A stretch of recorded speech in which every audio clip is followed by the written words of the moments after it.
Hi అండి. నమస్తే. కైలాస నగరం 10వ భాగం. చూడ్డానికి మునీశ్వరుడిలా ఉన్నాడతను.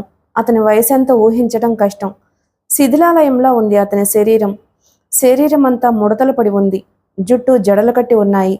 గడ్డం మీసాలు దీర్ఘంగా పెరిగి తెల్లబడిపోయాయి. అతని కళ్ళు ఎర్రని నిప్పు కణాల్లా భగభగ మండుతున్నట్టున్నాయి. అతడు ఆకాశనగరవాసుల గురుబ్రహ్మ. అతడి మాట వాళ్లకి వేదవాక్కు. ఎత్తైన ఓ రాతి ఫలకం మీద పద్మాసనం వేసుకుని కూర్చున్నాడతను. అతని మెడలో రుద్రాక్షమాల లాంటి 2 పేటల దండ వేళ్లాడుతుంది.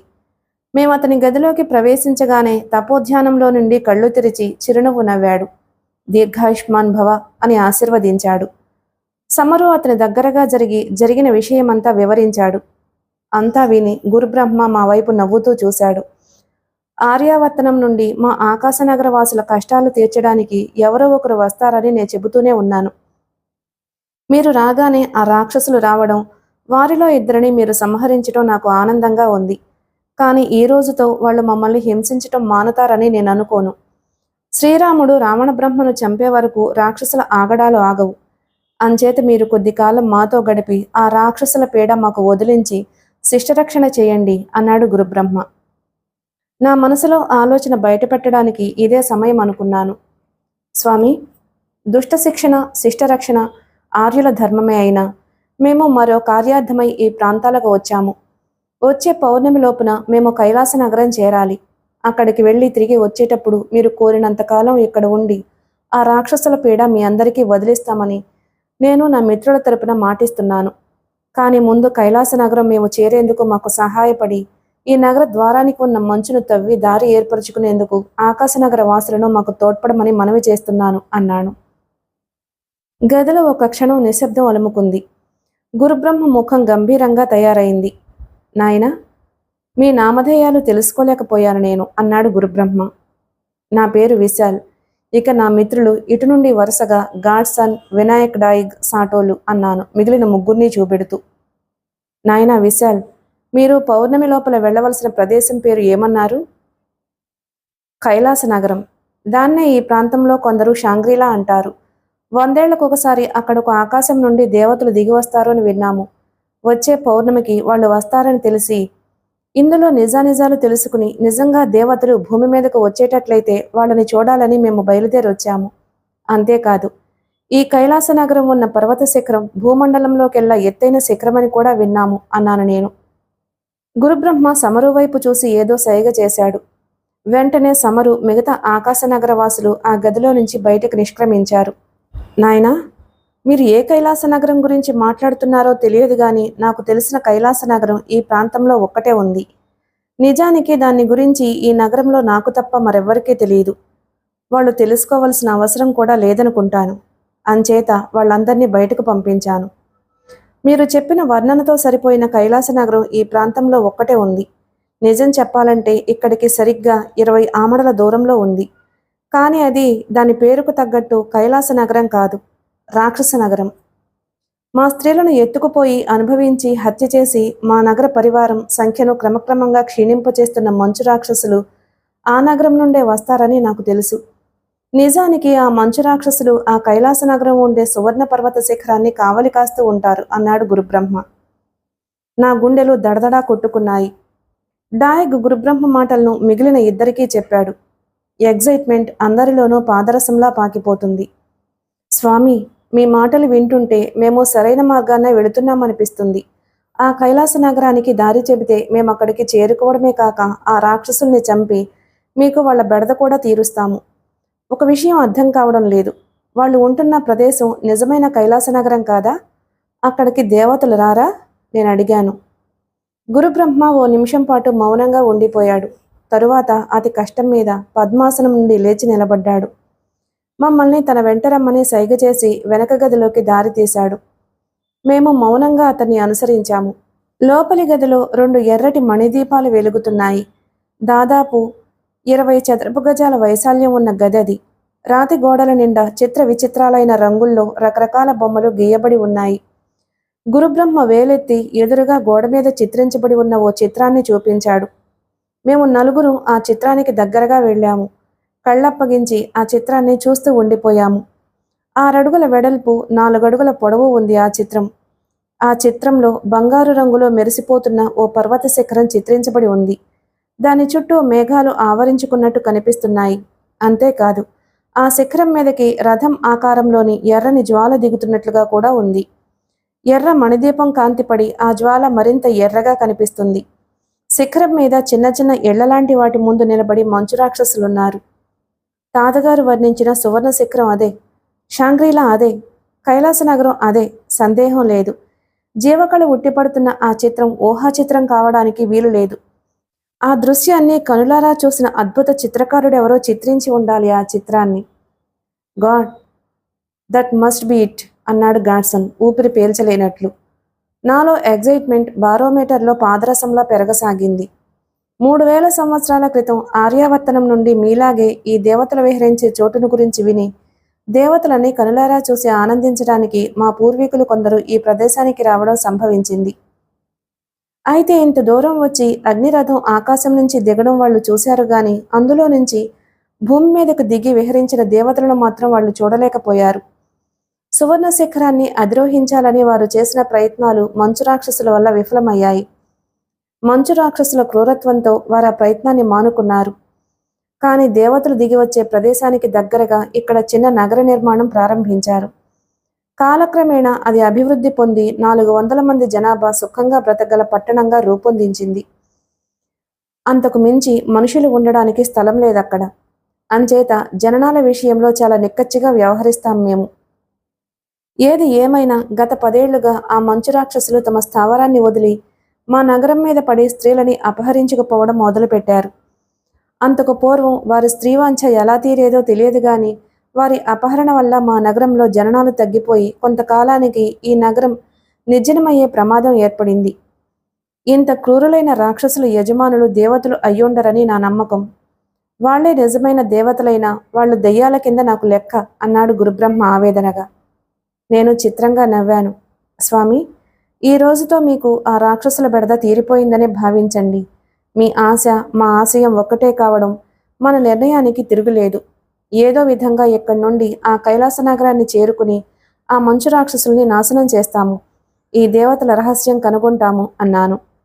తథాస్తు అన్నాడు గురుబ్రహ్మ మొదటి గదిలోకి దారితీస్తూ. స్వామి, నాదో అనుమానం. భూమట్టానికి ఇంత ఎత్తులో మీ నగరవాసులంతా ఎలా బ్రతకగలుగుతున్నారు? మీరు ఆహారం ఎలా సంపాదించుకుంటారు? మీరంతా తిరిగి భారతదేశానికి ఎందుకు తిరిగి రాకూడదు అన్నాడు డాయిక్. ఇందులో గొప్ప ఆశ్చర్యపోవలసిన విషయమేమీ లేదు. తరతరాలుగా ఈ ప్రదేశంలో నివసించటం వల్ల మా శరీర నిర్మాణం ఈ ఎత్తులో ఉండే ప్రాణవాయువులో సమన్వయపడే విధంగా పరిణితి చెందింది. ఇక ఆహారం, మా నగరం మధ్యలో ఉన్న 2 చదరపు మైళ్ళ స్థలంలో ఉన్న చెట్టు చేమలే. సంవత్సరం అంతా 400 మందికి సరిపడా ఆహారాన్ని అవి ఉత్పత్తి చేయగలవు. దానికి తోడు మాకున్న కొమ్ముల నక్కల పాలు, జున్ను ఆహారంగా ఎంతో ఉపయోగిస్తుంది. వాటి చర్మాలు మా శరీరాలకు వెచ్చగా ఉంచుకోవడానికి ఉపకరిస్తాయి. ఇక తిరిగి బయట ప్రపంచంలోకి రాలేకపోవడానికి కారణం అతి స్వల్పమైంది.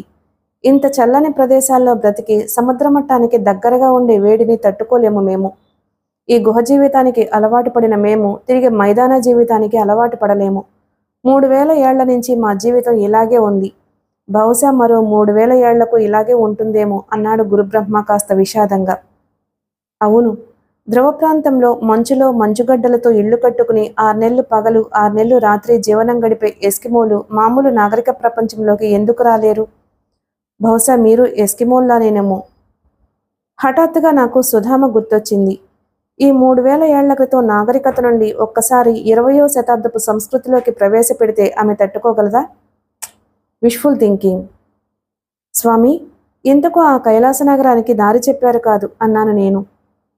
ఈ పర్వత శ్రేణికి ఆవల ఎక్కడో 20 ఆమడల దూరంలో ఉంది. నాకు తెలియదు కానీ ఈ శ్రేణికి దక్షిణ దిక్కుగా పోతే తిన్నగా కైలాసనగర లోయలోకి ప్రవేశించొచ్చనుకుంటాను. మీకున్న అడ్డంకి ఈ శ్రేణి మాత్రమే. కానీ ఈ శ్రేణిని సులభంగా దాటడం అసంభవం. కానీ మీరు కైలాసనగరం చేరడానికి సులువైన మార్గం ఉంటుంది.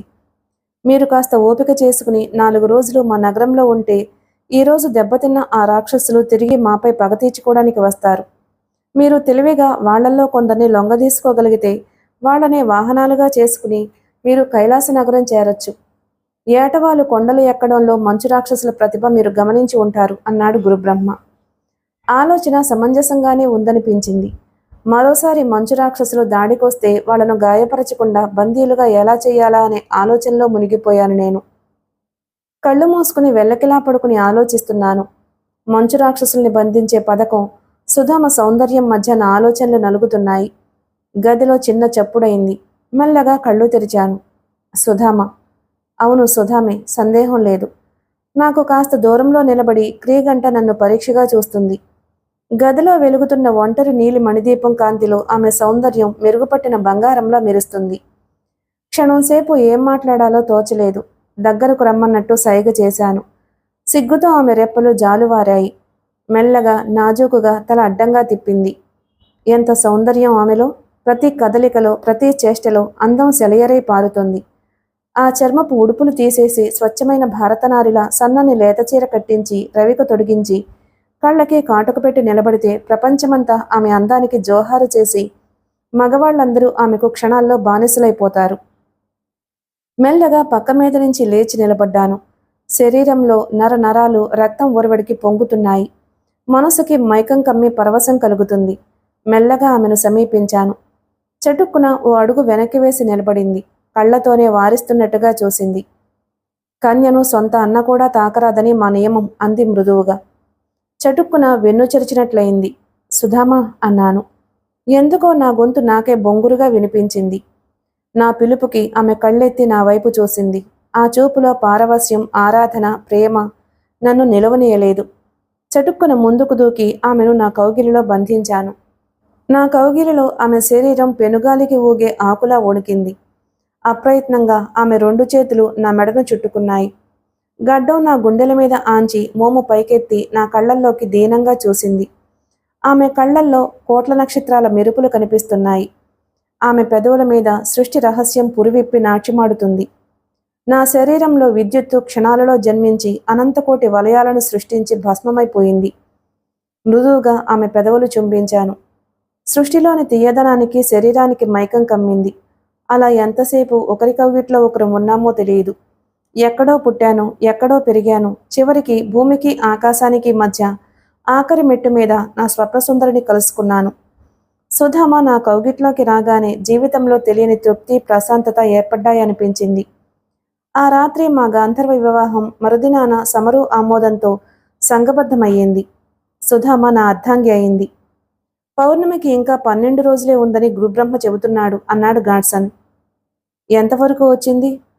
గుహ ముఖద్వారాన్ని తెరిచే పని అడిగాను. సుధామతో నా వివాహమయ్యాక హఠాత్తుగా నాకు కైలాసనగరం చేరుకోవాలనే కోరిక మాయమైంది. వైవాహిక బంధానికి, స్నేహబంధానికి మధ్య సంఘర్షణ చెలరేగింది. గాడ్సన్, సాటో, డాయిగ్లకు ఈ ఆకాశనగరంతో సంబంధమేమీ లేదు. కనుక కైలాసనగరం విషయంలో వారి దృక్పథంలో మార్పు లేదు. చాలా ఆలోచించి ఓ నిర్ణయానికి వచ్చాను. కైలాసనగరం వెళ్ళక తప్పదని నిర్ణయించుకున్నాను. ఆకాశ నగరానికి మంచు రాక్షసుల బెడద తీరకపోతే నేను, సుధామ ఈ ప్రదేశంలో సుఖంగా ఉంటామన్న నమ్మకం లేదు. ఏదో రూపంలో ఆ మంచు రాక్షసుల్ని మళ్ళీ ఈ ప్రాంతాలకు రాకుండా చెయ్యాలి. అఫ్కోర్స్ సుధామను తీసుకుని వెనక్కి తిరిగి వెళ్ళిపోయే ప్రయత్నం చేయొచ్చు, కానీ తిరిగి 20వ శతాబ్దపు నాగరిక లోకం సుధామ మీద చూపే ప్రభావం ఊహించలేను. అంతేకాదు, ఈ వాతావరణంలో బ్రతికిన ఆమె వేడి ప్రదేశాల్లో ఉండగలదన్న నమ్మకం లేదు. అన్నిటినీ మించి అసలు సురక్షితంగా తిరుగు ప్రయాణం చేయగలమనే నమ్మకం లేదు. పర్వతారోహణలో శిక్షణ పొంది అనుభవం ఉన్న మాకే ఇక్కడికి రావడం అతి కష్టమైంది. అలాంటిది ఆమె ఆ భయంకర మార్గాలలో ప్రయాణం చేయగలదనుకోవడం అసంభవం. ఇవన్నీ ఆలోచించి సుధామ నాకు కావాలి అనుకుంటే నేను ఆకాశనగరంలో ఉండిపోక తప్పదు. కానీ ఆకాశనగరంలో ఉండిపోవాలంటే ముందు ఆ మంచు రాక్షసుల బాధని వదిలించుకోవాలి. వాళ్ళు మా దగ్గరకు వస్తారని వేచి ఉండే కన్నా మేమే వాళ్ళని వెతుక్కుంటూ వెళ్ళడం మంచిదని నిర్ణయించుకున్నాను. పైగా నా 3 మిత్రులకు ఇంకా కైలాసనగరం చేరడమే జీవితాశయంగా ఉంది. అంచేత వాళ్లతో పాటు నేను వెళ్లాలని నిశ్చయించుకున్నాను. వెంటనే గుహ ద్వారాన్ని తెరిచే ప్రయత్నం మొదలుపెట్టాము. మా 4 పర్యవేక్షణలో ఆకాశనగర పౌరులు గడ్డకట్టి కట్టిన శిలలా మారిన మంచును తవ్వి పూడ్చుకుపోయిన గుహద్వారాన్ని తెరిచే ప్రయత్నంలో పడ్డారు. ఎంత తవ్వినా గుట్టలు గుట్టలుగా తవ్వి తీసిన మంచు ముక్కలు వస్తున్నాయి తప్ప బయట ప్రపంచం కనబడట్లేదు. అలాగే ఉంది. గుహ కప్పు నుండి కింద వరకు దాదాపు 10 గజాలు తవ్వాము. ఎక్కడా ఖాళీ రాలేదు అన్నాడు Sato. Friends, why not we stop the journey and stay out here అన్నాను హఠాత్తుగా వాళ్ళ ముగ్గురిని చూస్తూ. సాటో ముఖంలో భావం కనిపించలేదు. గాడ్సన్ నుదురు ముడతలు పడింది. డాయిగు పెదవులపై చిన్న చిరునవ్వు కదిలింది. I understand your feelings Vishal. వివాహం మనిషి జీవితంలో చిత్రమైన మార్పులు తెస్తుంది. అందున మనకు నచ్చిన భార్య దొరికినప్పుడు మరీను. ఈ ప్రయాణం నీ జీవితానికి ఏమాత్రం ఆటంకమని తోచినా నిస్సంకోచంగా మానేయి. నాకు అభ్యంతరం లేదు. బహుశా సాటో డాయిగులు నాతో ఏకీభవిస్తారనుకుంటాను. కానీ నేను మాత్రం ఏదో విధంగా పౌర్ణమి రోజుకి కైలాసనగరం చేరుకుంటాను అన్నాడు గాడ్సన్. మిగిలిన ఇద్దరు గాడ్సన్ మాటలకు అంగీకారంగా తల ఊపారు. కైలాసనగరం వారి జీవితాల్లో ఓ అబ్సెషన్ అయిపోయింది. నిజానికి సుధామ కనిపించే వరకు కైలాసనగరం చేరడమే నా జీవిత లక్ష్యం, ధ్యేయం. ఇప్పుడు అది నాకు తప్పదు. నేను తీసుకున్న నిర్ణయం అమలై ఈ ఆకాశనగరంలో నేను సుఖంగా జీవితం కొనసాగించాలన్నా ఆ కైలాసనగరం వెళ్ళక తప్పదు. It is strange irony. చిన్నగా నవ్వాను నేను. డియర్ ఫ్రెండ్స్, నేను మీతో పాటు కైలాసనగరం రాక తప్పదు. నా కారణం ఏదైనా మనం కలిసి నిర్వహించాలనుకున్న కార్యం కలిసే పూర్తి చేద్దాం. I will be with you. బహుశా కైలాసనగరం నుంచి తిరుగు ప్రయాణంలో నేను మీతో రాలేకపోవచ్చు. కానీ కైలాసనగరం వరకు మాత్రం మీతో రాక తప్పదు. వస్తాను. వారు ముగ్గురు చిత్రంగా నా వైపు చూశారు. నా నిర్ణయంలో లాజిక్ వాళ్లకు అర్థమవ్వలేదు. మంచు రాక్షసుల్ని మట్టుపెట్టడానికి నువ్వు మాతో రానక్కర్లేదు. నువ్వు ఎక్కడే ఉండే ఆ పని చేయొచ్చు. రైఫిల్కి సరిపడా దాదాపు 100 రౌండ్ల అమ్యునిషన్ ఉంది. ఆ నగరంలోనే కూర్చుని వాళ్ళు దాడికి వచ్చినప్పుడల్లా కాల్చి చంపొచ్చు అన్నాడు గాడ్సన్. గాడ్సన్ చెప్పిన దానిలో నిజం లేకపోలేదు. కైలాస నగరంలో ఉన్న మంచు రాక్షసులందరూ మగవారేనని గురుబ్రహ్మ చెప్పాడు. ఆ పర్వత శిఖరం మీద నివసించినంతకాలం వాళ్ళు ప్రకృతి సిద్ధంగా మరణించరట. అంటే ఆ రాక్షసుల వయసు కొన్ని వేల సంవత్సరాలున్నా ఆశ్చర్యపోనక్కర్లేదు. బహుశా అసలు వాళ్ళు ఈ భూలోకానికి చెందిన వాళ్ళు కాకపోనే వచ్చు. పైగా అందరూ మగవాళ్లే కనుక వాళ్ల సంఖ్య పెరుగుతుందన్న భయం లేదు. అయినా నేను కైలాసనగరం వెళ్లాలనే అనుకుంటున్నాను. మనసు సుధామతో జీవితం స్వర్గం చేసుకోమని హెచ్చరిస్తున్నా, తర్కం రాబోయే ప్రమాదాలను గుర్తు చేస్తున్నా, అంతరంగంలో ఎక్కడో కైలాసనగరం వెళ్లాలనే అబ్సెషన్ నాలోనూ ఉండి ఉండాలి. చిత్రమైన మానసిక సంఘర్షణలు, సబ్కాన్షియస్ డిబైర్స్ని లాజిక్గా అమలు పెట్టడానికి మానవుడు ప్రయత్నిస్తాడని ఎక్కడో చదివాను. బహుశా నా అంతరంగంలోని ఆ అబ్సెషన్ నన్ను కైలాసయాత్రకు పురిగొల్పుతుందేమో. ఏమో, విధి చేతిలో కీలుబొమ్మలు మనుషులు. ఆ విషయం నాకప్పుడు తట్టలేదు. ఉలిక్కిపడి నిద్రలేచాను. క్రీచ్ క్రీచ్మంటూ కొమ్ముల నక్కలు అరుస్తున్న శబ్దం భయంగా వినిపిస్తోంది. నా చెయ్యి పక్కనే పడుకుని ఉన్న సుధామ మీదకు జరిగింది. గుండె జల్లుమంది. చాచిన చేతికి సుధామ తగల్లేదు. దిగ్గున లేచి కూర్చున్నాను. మేము నిద్రించిన మంచం ఖాళీగా ఉంది. ఎందుకో మనసు కీడు శంకిస్తుంది. సుధామా, గట్టిగా పిలిచాను. ఆరుపు ఆ గదిలో ప్రతిధ్వనించింది. ఎందుకో గుండెలు దడదళ్లాడుతున్నాయి. మళ్లీ పిలిచాను. జవాబు లేదు. ఆకాశనగరంలోని గదులకు వేటికి తలుపులు ఉండవు. అన్నీ విడివిడి గదులు. గదుల ముందు భాగాన నడవ మాత్రం ఉంటుంది. గబగబా బయటకొచ్చాను. ఇంకా తెల్లవారలేదు. బహుశా రాత్రి 2వ జాము 3వ జాము అయి ఉంటుంది. నగరం నిశ్శబ్దంగా ఉంది. దూరంగా కొమ్మునక్కల అరుపులు మాత్రం వినిపిస్తూనే ఉన్నాయి. సుధామా, మళ్ళీ గట్టిగా పిలిచాను. నగర చతురస్రంలో నా గొంతు ప్రతిధ్వనించింది. నా గొంతులో భయం, ఆందోళన ప్రతిధ్వనిలో కూడా స్పష్టంగా తెలుస్తుంది. విశాల్, సమరు గొంతది. ఆ అరుపు విని తన గదిలో నుంచి బయటకొచ్చాడు. సమరు, సుధామ కనిపించటం లేదు అన్నాను ఆతృతగా. ఏమిటి, సుధామ కనిపించడం లేదా? సమరు గొంతులో ఆశ్చర్యం. వెంటనే మా గదికి పరిగెత్తాడు. గదిలోనూ దాని వెనుకున్న మరో చిన్న గదిలోనూ వెదికాడు. సుధామ లేదు. సుధామ ఏమైంది? పిచ్చెక్కుతున్నట్లు అనిపించింది. ఈలోగా నగరమంతా మేల్కొంది. కొందరి ఏడుపులతో, మరికొందరి అరుపులతో నగరం ప్రతిధ్వనించసాగింది. ఎవరో జేగంటను బలంగా లాగుతున్నారు. సుధామే కాదు, ఇంకా 4 స్త్రీలు కూడా కనబడడం లేదు అని తెలిసింది. ఇది మంచు రాక్షసుల పనే, సందేహం లేదు.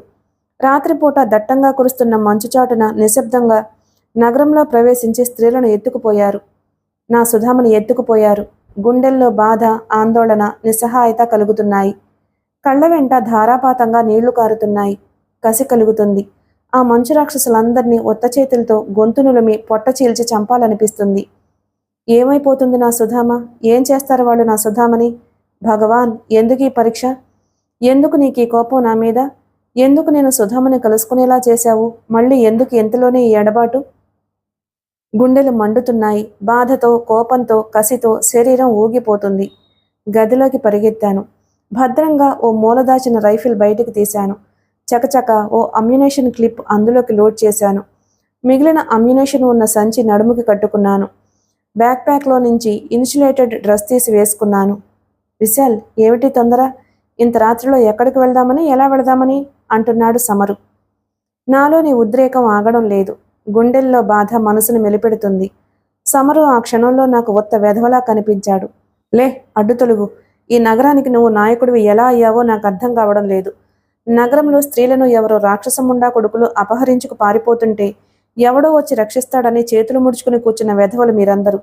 వాళ్ళు ఎంత బలవంతులైతే మాత్రం కనీసం ఎదురు తిరగలేని మీ మగతనాలు ఎందుకు? బ్లడీ కవర్స్ అరిచాను కోపంగా.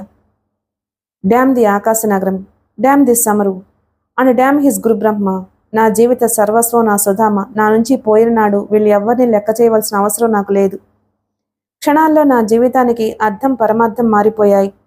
సుధామ లేని జీవితం వ్యర్థం. సున్నితమైన సుధామ శరీరం ఆ రాక్షసుల చేతుల్లో నలిగి నాశనమై బలైపోవడం తథ్యం. దీనికి కారణమైన ఆ మంచు రాక్షసుల్ని, ఆ ఎతిగాళ్లను సర్వనాశనం చేయందే నిద్రపోకూడదు. గదిలో నుంచి విసురుగా బయటకు నడిచాను. క్షణం ఆశ్చర్యపోయాను. గాడ్సన్, సాటో, డాయిగ్లు సిద్ధంగా ఉన్నారు. పూర్తి పర్వతారోహణ దుస్తుల్లో, వీపుకి ఆక్సిజన్ ట్యాంకులు కూడా కట్టుకుని సిద్ధంగా ఉన్నారు. శభాష్!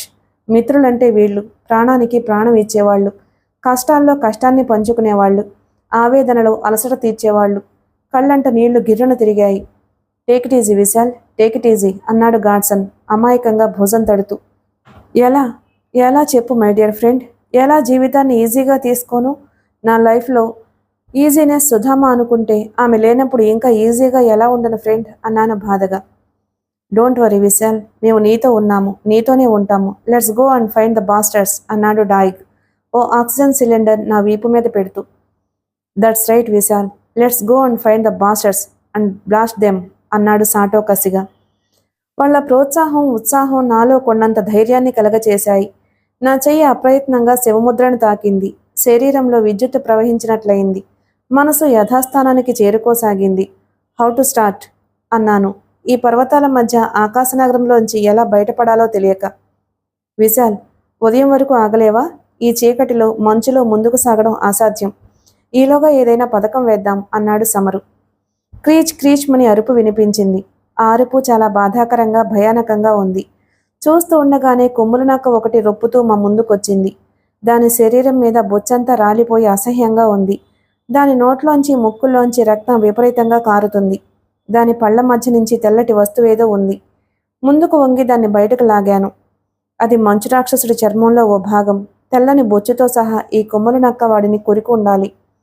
క్రీచ్మని ఓసారి దీర్ఘంగా అరిచి కుప్పలా కూలిపోయింది కొమ్ముల నక్క. కొందరి మనసు, మెదడు అవసర సమయాల్లో మొద్దుబారిపోయి పనిచేయడం మానేస్తే మరికొందరివి అత్యవసర సమయాల్లో అద్భుతంగా పనిచేస్తాయి. డాయిగ్ మెదడు కూడా అప్పుడు అద్భుతంగా పనిచేసింది. మెరుపులాంటి ఆలోచన వచ్చింది అతనికి. నిజానికి ఈ ఆలోచన మా నలుగురికి ముందే రావాల్సింది. ఒక్కొక్కప్పుడు, అంటే సమయానికి ఆలోచనలు తట్టవు. గాడ్సన్ వెంట తెచ్చిన డైనమైట్ కొంత భాగం ఇంకా మిగిలిపోయి ఉంది. ఆరామ తలుపు బద్దలు కొట్టడానికి కొంత ఉపయోగించగా మిగిలింది ఇంకా గాడ్సన్ బ్యాక్ ప్యాక్లోనే ఉంది. దాన్ని ఉపయోగించి గుహ ద్వారం దగ్గర అడ్డంగా ఉన్న మంచుని తొలగించాలనే ఆలోచన డాయిగుకు కలిగింది. మరుక్షణం మేము నలుగురు గుహ ద్వారం కేసి దారి తీశాము. సమరు, అతని పౌరులు కొందరు మా వెనకే వచ్చారు. ఏమిటి, ఏం చేయబోతున్నారు అడిగాడు సమరు. 3000 సంవత్సరాల క్రితం నాగరికతలోని మనుషులు వాళ్ళు. ఆధునిక శాస్త్ర విజ్ఞానం తెలియడం కాదు కదా, ఊహించే స్థితిలో కూడా వాళ్ళు లేరు. మొదటి రోజు నేను రైఫిల్స్తో ఎతిని కాల్చడం చూసి నా దగ్గర ఆగ్నేయాస్త్రం ఉందని వాళ్ళు చెప్పుకోవడం నేను విన్నాను. మా దగ్గర వజ్రాయుధం ఉంది, దాని సహాయంతో గుహద్వారం తెరవబోతున్నాము అన్నాను. వజ్రాయుధమా అన్నాడు సమరు ఆశ్చర్యంగా. అంతకు ముందు పగలగొట్టి గుట్టలు పోసిన మంచు చాలా వరకు కరిగి గుహ నేలంతా నీటితో నిండి ఉంది.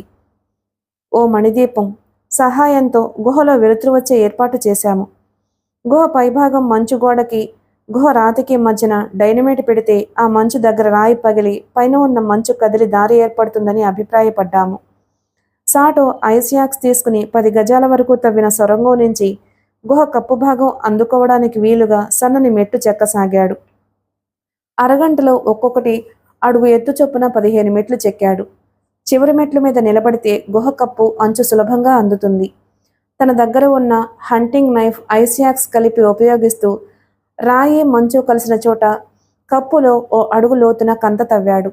గాడ్సన్ అందించిన డైనమైట్ స్టిక్ని కట్టగా కట్టి ఆ కంతలో సరిపడేలా అమర్చాడు. వాటి ఒత్తులన్నీ కలిపి ఒకే ఒత్తిగా మెలిపెట్టాడు. మా ఫుడ్ సప్లైస్లో మిగిలిపోయిన గోధుమ పిండిని అప్పటికే డాయిగ్ నీళ్లతో తడిపి గట్టి ముద్దగా చేశాడు. సాటో డైనమైట్ కంతలో పెట్టిన తర్వాత అవి కింద పడకుండా ఒత్తులను మాత్రం బయటకు కనిపించేలా వదిలి మిగిలిన భాగమంతా గోధుమ పిండి ముద్దతో మూసేశాడు. పొడవాటి ఫ్యూజ్ వైర్ లేకపోవడం సమస్య అయింది ఇప్పుడు. ఎందుకంటే ఇప్పుడు బయట కనిపిస్తున్న డైనమైట్ ఒత్తిని ఆ పైన నిలబడి అంటించగలుగుతాం. అలా గానీ చేస్తే అక్కడి నుంచి కిందకి దిగే లోపలే డైనమైట్ పేలి గుహ కప్పంతా కూలి దాని కింద అంటించినవాడు జీవసమాధి అయిపోయే అవకాశం ఉంది. సాటో ఆ ప్రాబ్లంని ఇమీడియట్గా సాల్వ్ చేశాడు. మా దగ్గర ఉన్న తాడులో ఓ 3 గజాల ముక్క తెంపాడు. సమరోని అడిగి కొమ్ముల నక్క నుంచి తీసే కొవ్వు తెప్పించాడు. ఆ తాటికి దట్టంగా పట్టించాడు. దాన్ని డైనమైట్ ఒత్తితో కలిపి ముడివేశాడు. ఇప్పుడు ఆ తాడు కింద నుంచి అంటించడానికి వీలుగా వేళ్లాడుతుంది. సాటో తృప్తిగా కిందకొచ్చాడు. ఎవ్రీబడి గో బ్యాక్ అరిచాడు గాడ్సన్ని అడిగి లైటర్ తీసుకుంటూ. అదృష్టవశాత్తు లైటర్ వెలిగించగానే వెలిగింది. అందరం గుహలో నుంచి వెనక్కి తిరిగి నగరం గదుల్లోకి వచ్చాము. ఏం చేయబోతున్నాడతను అడిగాడు సమరు. కాసేపాకు తెలుస్తుంది అన్నాడు గుహవైపు చూస్తూ. గుహలో నుంచి చరచరా పాకుతూ సాటో రావడం కనిపించింది. అంటే తాడు ముట్టించాడన్నమాట. ఆ తాడు తగలబడి దాని చివర ఉన్న డైనమైట్ ఒత్తులు అంటుకుని పేలతాయి. అందరం మౌనంగా నిలబడి ఉన్నాము. డైనమైట్ పేలుడు శబ్దం కోసం చెవులు రిక్కించి వింటున్నాము. 1, 2, 10 సాటో తాడు వెలిగించి 15 నిమిషాలు గడిచింది. ఒకవేళ తాడుగాని మధ్యలో ఆరిపోయిందేమో అన్నాడు గాడ్సన్. నేను సమాధానం చెప్పే లోపలే ఢామ్ అని పెద్ద శబ్దం. దాంతోపాటే భూమంతా కంపించినట్లు అనిపించింది. వెనువెంటనే దడదడమంటూ పెద్ద శబ్దాలు, ఆ తర్వాత హోరున పెద్ద శబ్దం ఆగకుండా వినిపించసాగాయి. ఆ శబ్దం పావుగంట వరకు అలా వస్తూనే ఉంది. నగరమంతా భూకంపం వచ్చినట్టు గడగడ వణికింది. ఆకాశ నగరవాసులకు జరుగుతున్నదేమిటో తెలియక ప్రమాద సూచకంగా జేగంట మోగించి అల్లకల్లోలమయ్యారు. బహుశా డైనమైట్ పేలుడికి కొండపైన పేరుకుపోయిన మంచు పొరలన్నీ కదిలి అవలాంచీలు ఏర్పడి ఉండాలి.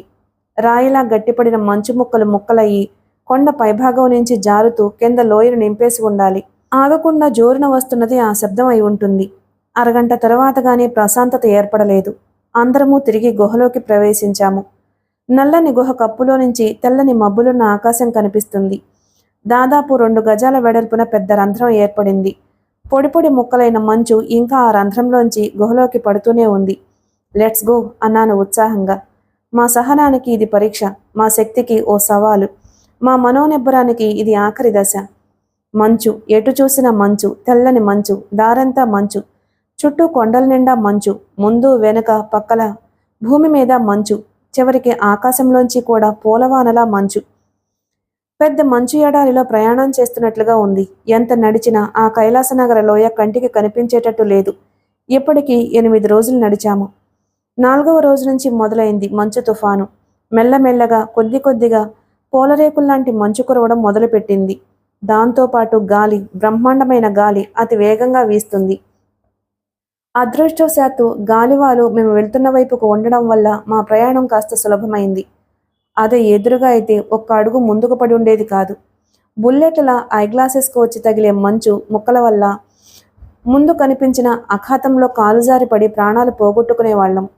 హిమాలయాల్లో ఈ ఎత్తున ఇక్కడి మంచు తుఫాన్లు గంటకు 60 మైళ్ల వేగం మించిన గాలులు సర్వసామాన్యమని తెలుసు. పౌర్ణమి రోజుకి ముందే ఆ లోయ చేరుకుని ఆ మంచు రాక్షసుల పనిపట్టాలని నా ఉద్దేశం. కేవలం కసితో పగ తీర్చుకునే ఆవేశంతో ముందుకు సాగగలుగుతున్నాము. ఒకరి నుండి ఒకరు దారి తప్పిపోకుండా నలుగురం ఒక పొడవైన తాడుని డ్రెస్కి ఉన్న హుక్స్కి ముడివేసి కట్టుకున్నాము. ఆ మంచులో రొదలో ఒకరితో ఒకరు మాట్లాడుకోవడానికి వీల్లేదు. కేవలం సైగల ద్వారా మాట్లాడుకోవాలి. 8వ రోజు సాయంత్రానికి తుఫాను పూర్తిగా తగ్గిపోయింది. నిద్రిస్తున్న ఓ మగ ఆకారంలో ఉన్న కొండ మా కళ్ళ ముందు కనిపించింది. ఆ కొండ దాటితే వచ్చే లోయే కైలాసనగర లోయ. అనుకున్న ప్రదేశానికి అతి దగ్గరగా వచ్చేశాము అనుకునేటప్పటికీ మనసులో చెప్పలేని ఎగ్జైట్మెంట్ బయలుదేరింది. ఆ రాత్రికి ఆకాశంలో మార్పులు తొలగిపోయాయి. నక్షత్రాలు కనబడసాగాయి. మంచు కురవడం పూర్తిగా ఆగిపోయింది. ఆ రాత్రికి ప్రయాణం ఆపి ఉదయమే లోయలో ప్రవేశించాలి అని నిశ్చయించుకున్నాము. సుధామను ఎత్తుకుపోయిన రాక్షసుల ప్రాణాలు త్వరగా తీయాలి అని ఆతృతగా ఉన్న రాత్రిపూట శత్రు ప్రాంగణంలోకి ప్రవేశించడం నిర్లక్ష్యమే అవుతుందని ఉపేక్షించాము. సుధామ ఇంకా బ్రతికుంటుందన్న ఆశ నాకు లేదు. అయినా ఎందుకో ఆమెను ఇంకా ప్రాణాలతో చూడగలనని, బ్రతికుండే అవకాశం ఉందని అనిపిస్తుంది మనసులో ఓ మూల. సుధామ అపహరించబడి ఇప్పటికీ 8 రోజులైపోయాయి. సున్నితమైన ఆమె అసలు ఆ రాక్షసుల్ని చూసేటప్పటికే భయభ్రాంతి అయి మరణించి ఉండొచ్చు. దిగంబరులైన ఆ మంచు రాక్షసులు ఆకారాలు స్పష్టంగా చూశాను నేను. అలాంటి వాళ్ళు అనుభవించాక ఏ మానవ స్త్రీ బ్రతకదు. అసలు ఈతలు మానవ సంతతికి చెందినవారు కారని నాకు అనిపిస్తుంది. ఊహ తెలిసి భాషాజ్ఞానం ఉన్న ఏ మానవుడు దిగంబరంగా జీవించడు. మర్మావయవాలను ప్రదర్శిస్తూ ఇతరులకి కనిపించడు. మంచు రాక్షసులు గుర్తుకొస్తే గుండెలు మంటలు కక్కుతున్నాయి. ఓ పెద్ద రాతి కింద పేరుకున్న మంచుని తవ్వి తొలగించి ఆ రాతి కింద మకాం వేశాము. ఆశ్చర్యకరంగా ఇంత ఎత్తులో ఉన్న ఇంతవరకు ఆక్సిజన్ ఉపయోగించవలసిన అవసరం పెద్దగా రాలేదు మాకు.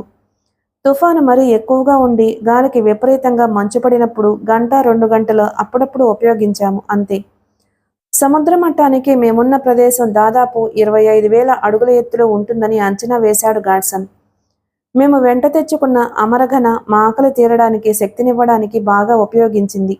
నోట్లో వేసుకున్న తరువాత శరీరంలో వేడి పుట్టించడం, చలిలో గడ్డకట్టకుండా ఉండడం దానిలోని అపూర్వ లక్షణాలు.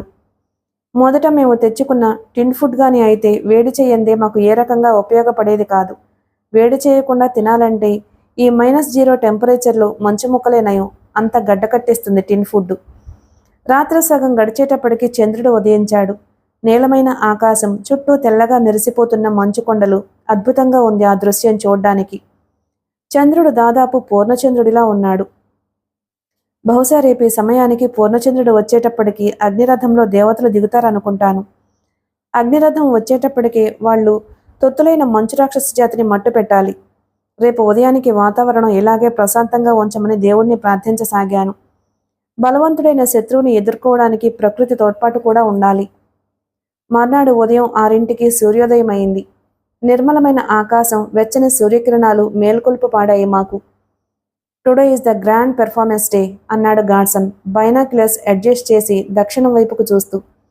ఆకాశమంతా నిర్మలంగా ఒక్క మబ్బు తునక కూడా లేకుండా ఉన్న దక్షిణం వైపు ఉన్న పర్వత శిఖరాల చుట్టూ మాత్రం నిశ్చలమైన తెల్లని మబ్బులు చుట్టి ఉన్నాయి. ఎవరెస్ట్ కన్నా ఎత్తైన శిఖరం, షాంగ్రీలా లేదా కైలాసనగర శిఖరం ఆ మబ్బుల మధ్య ఎక్కడో ఉంది. ఆ మబ్బుల మీద సూర్యకిరణాలు పడి తెల్లగా మెరుస్తున్నాయి. నీటి ఆవిరితో కూడిన మబ్బులు కావవి. మబ్బుల్లో నీటి ఆవిరి ఉంటే సూర్యరశ్మి పడినప్పుడు ఆ మబ్బులు ఇంద్రధనుస్సు రంగులో కనిపిస్తుంది. ఆ ఎతిగాళ్లను తుదముట్టించే పథకం నిర్ణయించుకోవాలి మనం. ఓ నిర్ణీతమైన ప్లాన్ లేకుండా గుడ్డిగా ఆ లోయలోకి వాళ్ల మధ్యకి చొరబడ్డం నాకు ఇష్టం లేదు అన్నాను. You are right. అసలు ఆ మంచు రాక్షసులు ఎంతమంది ఉన్నారో చూసుకోవాలి. వాళ్ల సంఖ్య ఎక్కువగా ఉందంటే మన పని చాలా కష్టమవుతుంది. మబ్బుల్లో ఉన్న ఆ పర్వత పైభాగంలో ఎక్కడో ఉంటారు వాళ్ళు. వాళ్లను ఆ పైనుంచి కిందకి రప్పించటమో లేక మనమే పైకి వెళ్లి వాళ్ళని ఒక్కొక్కళ్ళని గొంతులు కోయడమో చేయాలి అన్నాడు గాడ్సన్.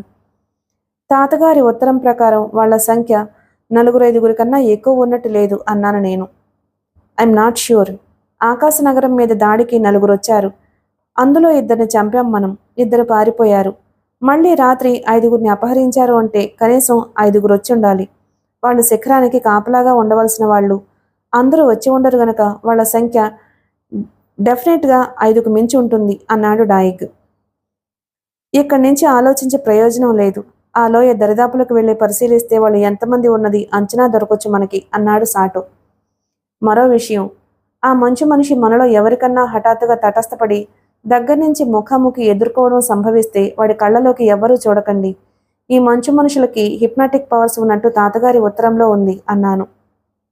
అవును, వీ బెటర్ బీ కేర్ఫుల్. ప్రతి జంతువులోనూ ఎంతో కొంత హిప్నాటిక్ పవర్ ఉంటుంది అంటారు. ఈ మంచు రాక్షసుడు జంతువు లాంటి వాడనే నా నమ్మకం అన్నాడు గాడ్సన్. కైలాసనగర శిఖరమునున్న లోయ చేరుకోవడానికి దాదాపు 2 గంటలు పట్టింది. లోయకు ఎదురుగా ఉన్న పర్వతచర్య మీద నిలబడి ఎదురుగా కనిపిస్తున్న దృశ్యాన్ని చూస్తూ శిలలకు మళ్ళీ నిలబడిపోయాము. అది విశాలమైన లోయ. చుట్టూ కొండల నిండా తెల్లటి మంచు ఉన్నా ఆ లోయలో మాత్రం ఎక్కడా మంచు కనిపించటం లేదు. సూర్యకిరణాలు పడి లోయ భూభాగం అంతా తళతళా మెరుస్తుంది, బంగారు రంగులో మెరుస్తుంది. అసలు లోయ అడుగుభాగం అంతా బంగారమయం చేసినట్లు అనిపిస్తుంది. లోయ మధ్యలో పెద్ద పర్వత శిఖరం ఉంది. కింద భాగంలో మాత్రం ఏమీ మంచు మబ్బు లేకుండా స్పష్టంగా కనిపిస్తుంది. మిగిలిన భాగమంతా మంచుతోనూ మేఘంతోనూ కప్పబడి ఉంది. స్పష్టంగా కనిపిస్తున్న అడుగు భాగం అంతా తళతళ బంగారు రంగులో మెరిసిపోతుంది. ఆ పర్వతం చుట్టూ సరస్సుల పాదరసం కూడా కనిపిస్తుంది. నలుపు తెలుపు కలిసిన చిత్రమైన రంగులో ఉంది పాదరసం. ప్రశాంతంగా ఏమాత్రం కదలిక లేకుండా ఉంది. మధ్యలోని బంగారు శిఖరం చేరుకోవాలంటే చుట్టూ ఉన్న ఆ పాదరసపు కొలను దాటాలి. అది సలసలా మరుగుతున్న పాదరసం అని తెలుసు. బైనాక్యులర్స్ అడ్జస్ట్ చేసి ఎదురుగా కనిపిస్తున్న కైలాస నగరం మీదకి ఫోకస్ చేశాము. మబ్బుల చాటున ఉన్న ఆ పర్వత చర్యల్లో ఏం జరుగుతుందో ఏమీ కనిపించటం లేదు. నిశ్చలంగా కదలకుండా ఉన్న మబ్బులు మాత్రం కనిపిస్తున్నాయి. నేను కిందకి దిగి లోయలోకి ప్రవేశిస్తాను. ఆ పాదరసం కొలను సమీపిస్తే మనల్ని అదిలించడానికి మంచు రాక్షసులు దిగివస్తారు అన్నాను. నిమిషాల మీద పథకం సిద్ధం చేసుకున్నాము. డాయిగ్, గాడ్సన్ రైఫిల్స్తో తమకు ఆనుకుని ఉన్న కొండ మీద ఉండేటట్లు, నేను సాటో స్టెన్గన్తో కింద లోయలోకి వెళ్లేటట్టు నిర్ణయించుకున్నాము. అంటే గాడ్సన్, డాయిగ్లు తమ దగ్గర ఉన్న రైఫిల్తో మాకు వెనక నుంచి కవర్ ఇస్తారన్నమాట. మెల్లగా లోయలోకి దిగడం ప్రారంభించాము. కింద లోయలో నేలంతా బంగారపు ధూళి, రాతిబండలన్నీ బంగారుమయం. ప్రపంచంలో ఉన్న సంపదనంతా కొనగల బంగారం ఇక్కడ ఉందనిపించింది. ముల్లరి గనక మాతో వచ్చుంటే ఈ బంగారాన్ని చూసి పిచ్చెక్కిపోయేవాడు. పొద్దెక్కే కొలది ఎండ ప్రభావం పెరుగుతుంది. మేము ధరించిన ఇన్సులేటెడ్ డ్రెస్ చాలా ఒక్క కలిగిస్తుంది. ఈ ఎత్తున అసలు ఎంత ఎండ ఉండడమే ఆశ్చర్యం. బహుశా 100 ఏళ్లకోసారి అగ్నిరథం భూమి మీదకు రావడానికి ఈ వేడికి ఏదో సంబంధం ఉండుండాలి. ఇన్సులేటెడ్ డ్రెస్ తీసేసి లోపల ఉన్న ఉలిన్ దుస్తుల్లో నిలబడ్డాము. ఆ వేడికి అవి కూడా మాకు విపరీతమైన మంట పుట్టిస్తున్నాయి.